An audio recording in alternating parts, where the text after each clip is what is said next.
एक दिन की बात है कि वस्त्र भींगे हुए, जटाएं भींगी हुई, चीरणी नदी से स्नान करके आ रहे थे तो पीछे से आवाज आई, महाराज मेरी रक्षा कीजिए।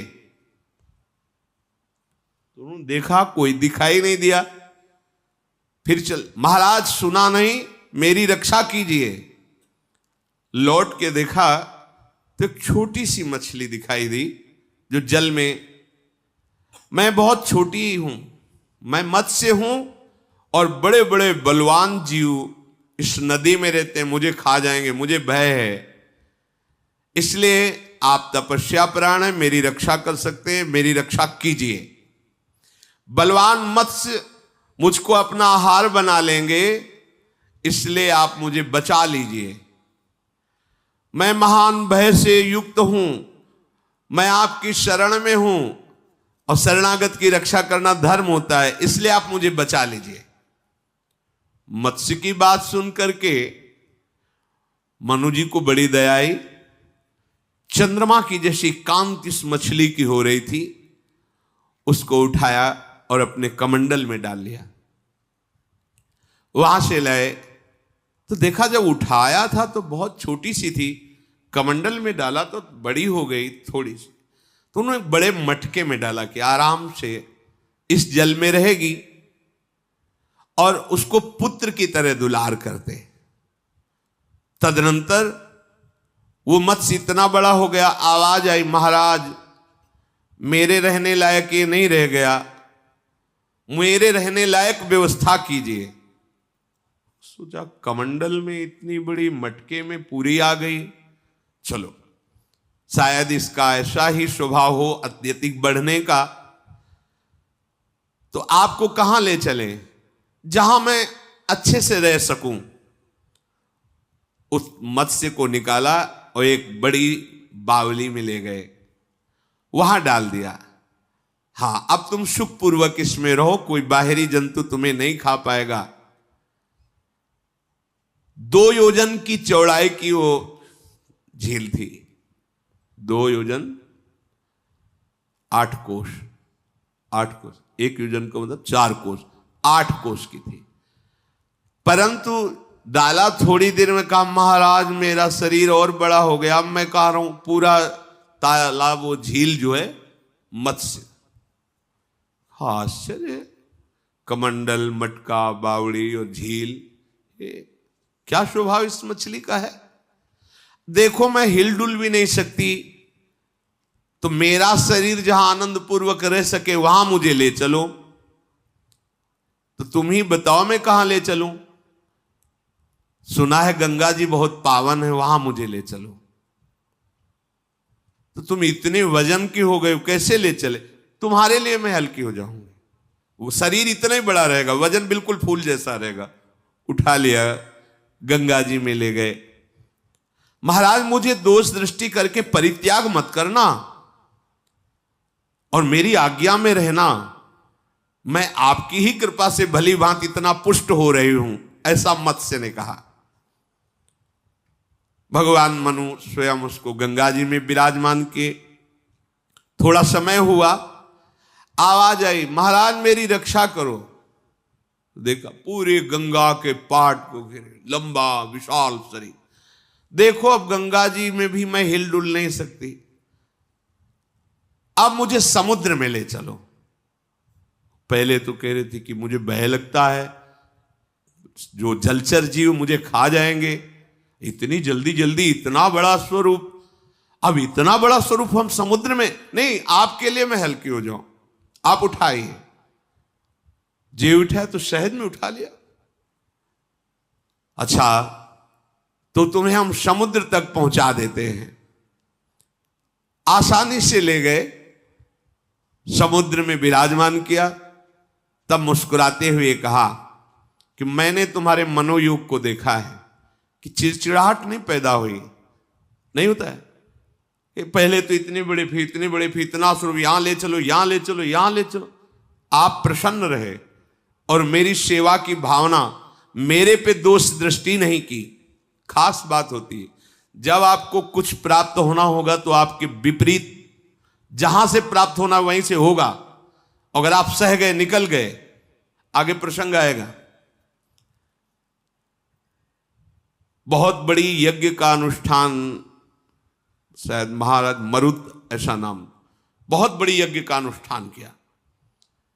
देवराज इंद्र घबरा गए और देखा कि वशिष्ठ जी यज्ञ कराएंगे तो सबसे पहले जाके वशिष्ठ जी को निमंत्रण, हमारी अमुक सेवा में अमुक। तो उन्होंने कहा कि हम तो उपरोहित हैं मरुत जी के, उनका हमारी आज्ञा है। इतने में आ गए और कहा गुरुदेव मैंने ऐसी यज्ञ का अनुष्ठान, तो उनका पहली बात तो तुम मनुष्य हो और देवराज इंद्र की आज्ञा के आगे तुम्हारी प्रार्थना कुछ नहीं महत्व रखती, जो ये आज्ञा करेंगे वैसा। अब हम असमर्थ है, तुम्हारी यज्ञ यही चाहते थे देवराज इंद्र। वो बड़े विकल हुए कि गुरु तो हमारे, आचार्य हमारे, देवराज इंद्र ने ये ईर्ष्यावश कार्य कर दिया कि मेरी यज्ञ ना हो। बहुत विकल थे। जब कोई धर्मात्मा विकल होता है तो कोई न कोई महापुरुष आके उसकी विकलता का निराकरण करता है। देवर्षि नारद जी आ गए तो उनका सुनो, मैं एक ऐसे महापुरुष को जानता हूं, वो इतने समर्थ हैं कि किसी भी देवता की ताकत नहीं कि उनके सामने उनका विरोध कर सके। वह संवर्त ऋषि इस समय वाराणसी में हैं और अद्भुत वृत्ति से रहते हैं। तुम अगर उनको आचार्य रूप में वर्ण कर लो तो कोई उनके समान इस समय आचार्य रूप में वर्ण करने की समानता वाला नहीं, उनको तुम वर्ण। पर ध्यान रखना, उनको वर्ण करने के लिए जब आप चलोगे तो विपरीतता पैदा करेंगे। अगर विपरीतता सह गए तो आगे पार हो जाओगे। पहचानेंगे कैसे? बोले रोज विश्वनाथ जी के दर्शन करने आते हैं तो सांकरी गली विश्वनाथ जी की, उस समय तुम शव को रख देना, वो शव से दूर हट जाते हैं। जो प्रच्छन्न भेष हो, पागल जैसे दिखाई दे, मरुज से का जान लेना संवर्त जी। वो ऐसा ही किया, वो तो राजा ही थे और शांत भाव से खड़े। देखा कि एक महापुरुष आ रहे हैं, उन्मत्त अवस्था है। जो शव देखा तो साइड में प्रणाम महाराज, वो भागे, वापस लौटे। वो जैसे जैसे उनके पीछे भागते जा रहे एकांत, तो हाथ में लघु शंका करके उनके ऊपर डाल रहे, थूक रहे, पत्थर मार रहे हैं। जितना उपद्रव कर सब पर महाराज मरुत पीछे ही। क्या चाहता है? वह महाराज मैं जानता हूं आप बृहस्पति के भाई महाराज संवर्त हैं। अच्छा, किसी ऋषि ने परिचय बताया होगा, क्योंकि मैं तो प्रच्छन्न भेष में रहता हूं। बोलो क्या चाहते हो? बोले महाराज एक आप ही हैं, पूरी बात बताई कि ऐसा ऐसा हुआ, आप हमारी यज्ञ करा सकते हैं। बोले मैं ये कार्य तो करता नहीं,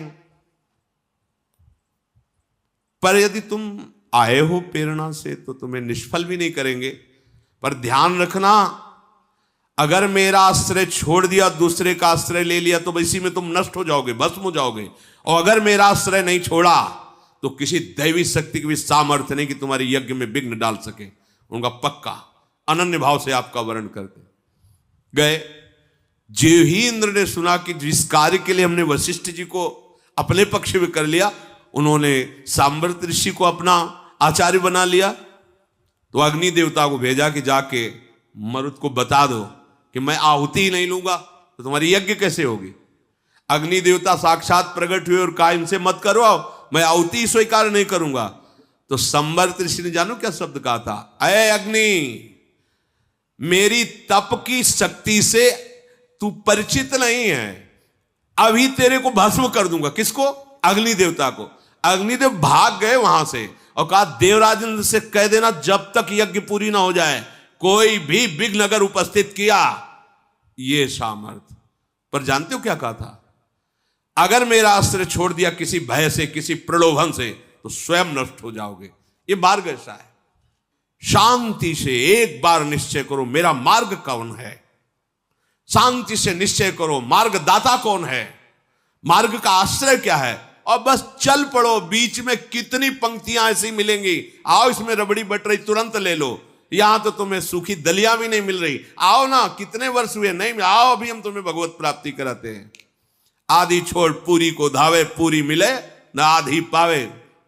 एक बार केवल पता चल जाए कि वो कहीं और पंक्ति में खड़ा था, तो तेरे द्वारे बटत है सहज लाडली लाल के अब दोबारा पंक्ति में आना मुश्किल हो जाएगा, क्योंकि तुम्हारी सामर्थ्य नहीं कि तुम इस पंक्ति में खड़े हो जाओ।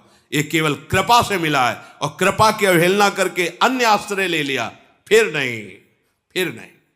ये अनन्य मार्ग है, एक जैसे भी हैं। यद्यपि भक्त अनन्य जो विषय इंद्रियन बस होए, कर्मठ कोटि जितेंद्रियन ते समलह न कोय। चाहे जितना विषय हो, अनन्य हो गया हमारे माई श्यामाजू को राज। और सो कृपाति सुलभ नहीं, ताको कौन उपाय, चरण शरण हरिवंश की सहजय बने बनाए। अब आगे बात बन गई। ये जो समझते हैं कि वाणिज्य व्यापार है, दुकान है, पैसा फेंको माल दे, ये पैसा से माल मिलने वाला नहीं। ये ऐसा जादू है, ये चित्त का अपहरण करने वाला मार्ग है। चंचल चित्त आकर्षणी, तभी आप वहां तक पहुंच सकते हैं। और चित्त उसी का अपहरण किया जाता है जो अपने चित्त को नामे करने के लिए तैयार है। आपका है, स्वीकार कर लीजिए। जो चित्त विषयों में लगा हुआ है, हमारी सामर्थ्य समर्पण करने की नहीं, तो हम रो तो सकते हैं ना, बस इसी से श्री जी कृपा कर देंगे। और जब यह है कि हमारी सामर्थ्य हम कहीं भी जाके, वो फिर अलग अलग वार्ता हो गई। भगवान ने कितना रूप बदला, कमंडल में, मटके में। तो ये थोड़ी कहा कि आपने हमसे कहा था इतने बड़े होके, अब इतने बड़े हो गए, फिर वही समुद्र में। चिड़चिड़ाहट नहीं हुई, आपको हमारे प्रति दोष दृष्टि नहीं हुई, आप वैसे ही हमारी सेवा में भाव करते रहे। इसलिए अब मेरी बात सुनो, आगे महाप्रलय आने वाला है। उनसे कहा, महाराज मनुष्य, आप मनोयोग के साथ मेरी बात सुनिए। ये सारा का सारा संसार चौपट होने वाला है। अभी संपूर्ण जगत की प्रलय व्यवस्था हो चुकी है। जो प्रलय की व्यवस्था है, महान सूखा पड़ना, आग बरसना, जल बरसना, ये सब नष्ट हो जाएगा। केवल जल ही जल, न कोई लोक, न लोकांतर, न जीव, न जंतु, न कोई पर्वत, कुछ नहीं, केवल जल ही जल। इसलिए मैं तुम्हें आदेश करता हूं, जल्दी से जल्दी तुम कुछ बीज और एक मजबूत नाव बनवाओ, और एक बहुत मजबूत रस्सी, और उनमें सप्तऋषियों को बैठा लो। आओ, क्योंकि महाप्रलय होने वाला, सब नष्ट हो जाएगा। तुमने हमारी बात स्वीकार की, तुम्हें चिड़चिड़ाहट नहीं पैदा हुई, नहीं होता ना। एक बार किसी महापुरुष से किसी ने कहा कि आप उनको बहुत प्यार करते हैं, हमको क्यों नहीं करते हैं, हमारी में क्या कमी है। अच्छा, इस प्रश्न का उत्तर बाद में देंगे। हमारी इच्छा, ये 2 वृक्ष हैं, इनके नीचे अलग अलग चबूतरा बनाओ। तुम बनाओ, तुम बनाओ। शाम के कहा दोनों हमारी पसंद के नहीं, हटा दो। सुबह फिर कहा चबूतरा बनाओ, शाम के फिर कहा हटा दो। तीसरे दिन जिन्होंने प्रश्न किया था उन्होंने कहा, आखिरकार आपको पसंद क्या है, क्या चाहिए आपको, रोज बनवाते हो, रोज बिगाड़ देते हो। दूसरे से पूछा, तुम्हें कोई परेशानी? बोले, भगवान जीवन भर आदेश करते रहिए, बनाइए बिगाड़िए, मुझे कोई मुझे तो आपकी आग। बोले, समझे मैं उसे क्यों प्यार करता हूं, तुम्हारी चिड़चिड़ाहट आ गई ना। कैसा चाहिए चबूतरा, रोज बनवाते हो, बिगाड़ देते हो। बैठो आराम से। ये परमार्थ है।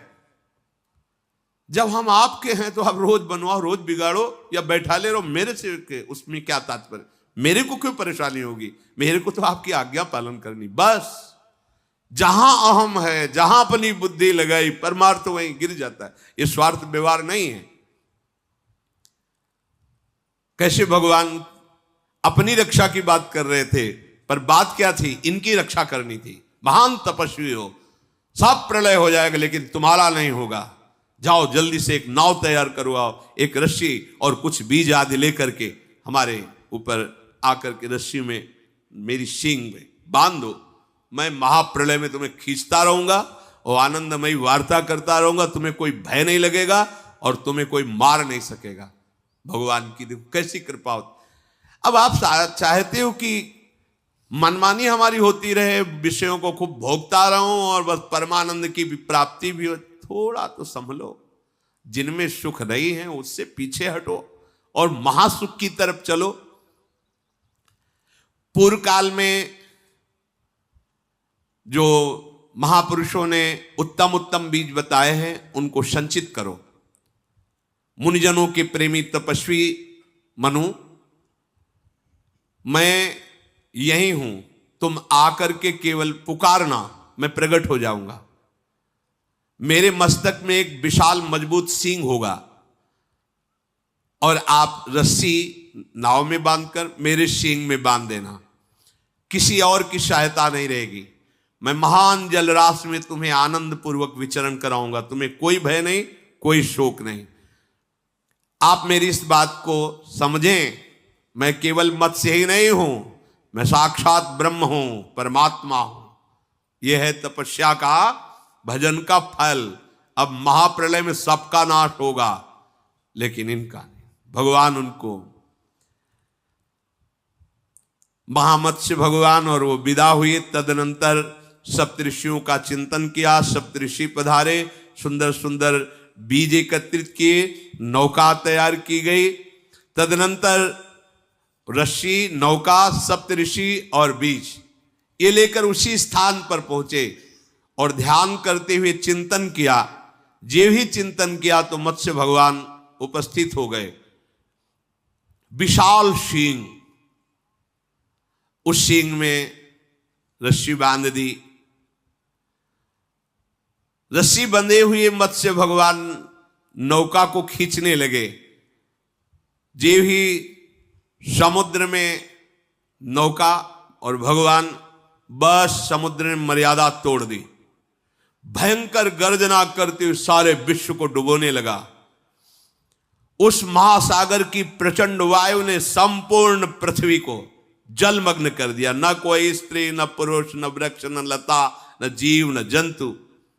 देखो ना, कभी कभी एक लहर उठती है तो गांव के गांव, नगर के नगर विध्वंस कर देते हैं।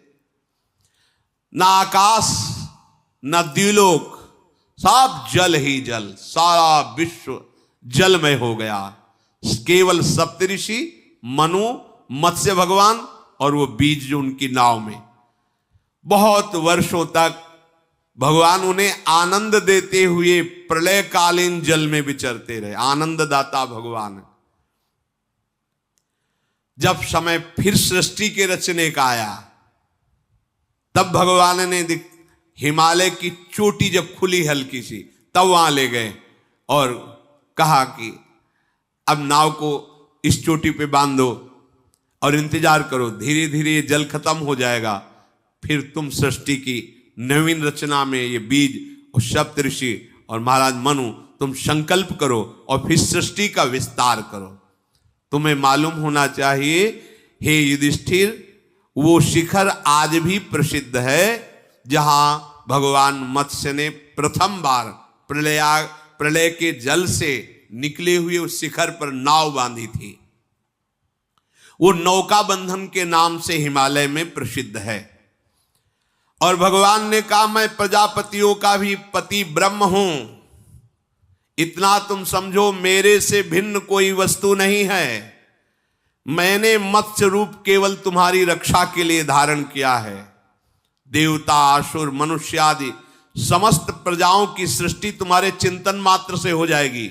तुम जिस देवता का चिंतन करोगे, पूर्व स्मृति के अनुसार वही देवता प्रकट हो जाएगा। वैसी सृष्टि, जाओ हमारी आज्ञा है, तुम सृष्टि पालन करो। भरत कुलभूषण, जो इस मत्स्य भगवान के चरित्र को सुनता है और भगवत स्मरण करता है, उसके मोह का नाश हो जाता है और वो दुख रहित हो जाता है।